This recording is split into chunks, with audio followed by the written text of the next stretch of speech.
Glenn's also hoping to get into the competition proper without much fuss, and as with the cars, sticky tyres for a fast getaway are all important. BS14. 1200 cc's. Glenn's companion down the strip is Martin Greenwood from Bradford. His bike, a 350 Yamaha, is a more specialised drag machine than Glenn's, but here again it's time that's more important than winning.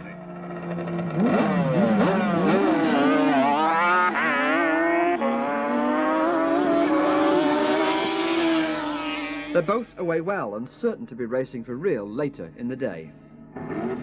Gonzo the Great on the right is next to go, and Ian Lloyd will be hoping that the new engine doesn't break in this its first real test.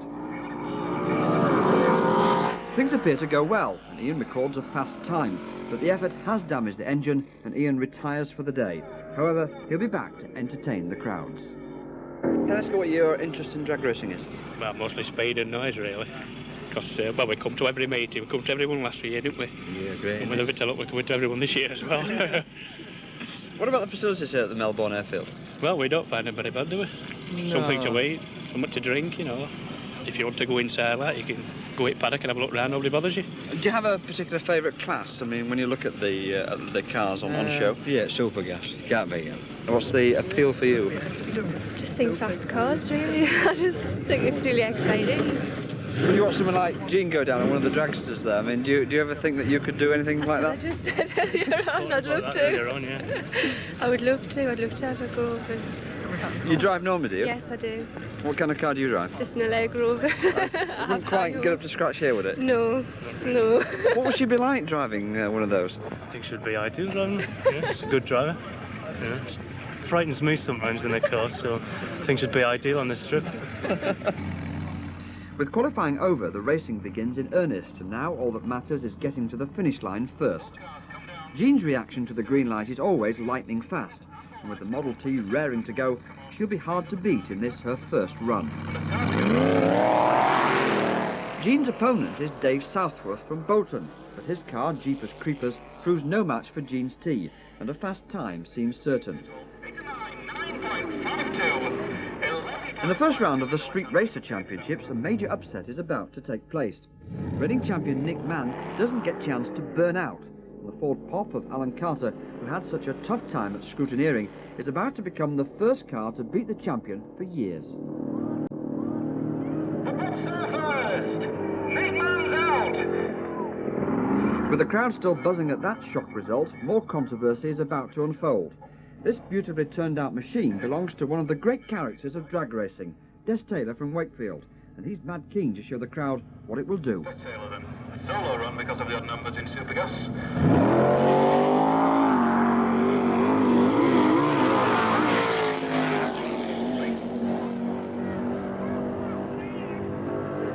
9.84, he's done it, a new record. He said he'd do it, new record in Supergas. I was going to congratulate you on breaking the course record, but I understand there's a bit of controversy about that. Well, it's very difficult. In drag racing, there's a number of different classes, and our particular class has a 9.9 cut-off point, which means you can run 9.9 seconds and no faster. We actually ran 9.8 seconds, which is faster than the class allows. Now, it should stand as a new strip record, but there might be some disagreement because people don't like being beat.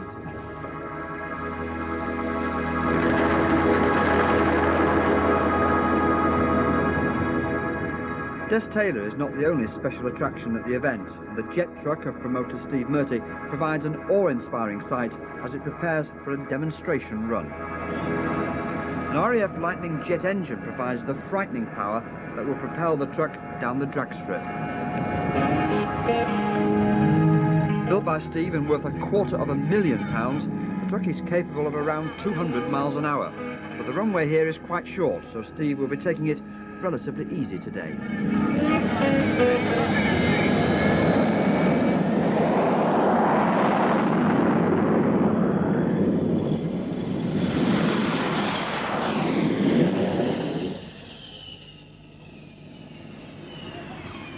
Each run cost Steve over £50 in fuel alone, but for the crowd it's a sight they'll never forget. A spectacular interlude in a day packed with speed and noise.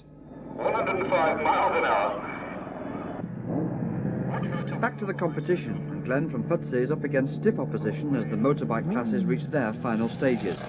He must get a flying start to stand any chance of beating Jim Clayton from Castleford, but Glenn is away too quickly, and a red light on the Christmas tree means instant disqualification. Tree means instant disqualification. So he's disqualified, unfortunately, in the first round. To beat the other chap, he had such a quicker bike than mine that the only way was to cut the lights to the absolute limit, and he just didn't come up. I overdid it, yeah, just went over the top. But apart from that, I've had a smashing day.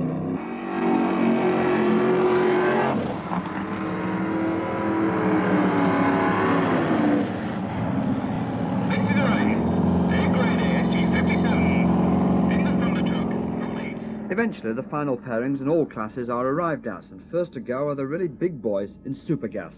Dave Grady from Leeds in the Thunder Truck, and favourite Tom Laffey from Cannock, driving a heavily modified Ford Capri. Dave Grady then with the MHS Thunder Truck, Tom Laffey in the left-hand lane with the Capri, 509 V8. If anything, Dave gets away slightly the quicker, but it isn't long before the Capri takes over, and the result is never in doubt. Tom Laffey all the way, 10.39, 11.65 for Dave Grady.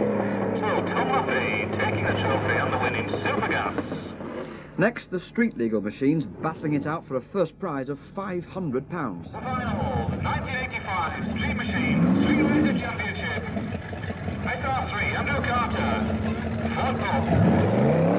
Andy Carter on the right, who knocked out the reigning champion, is up against Kurt Hinchcliffe from Stockport in the Vauxhall Ventura. It's a close-run race, but the Londoners' Ford Pop just gets to the line first. Left out in full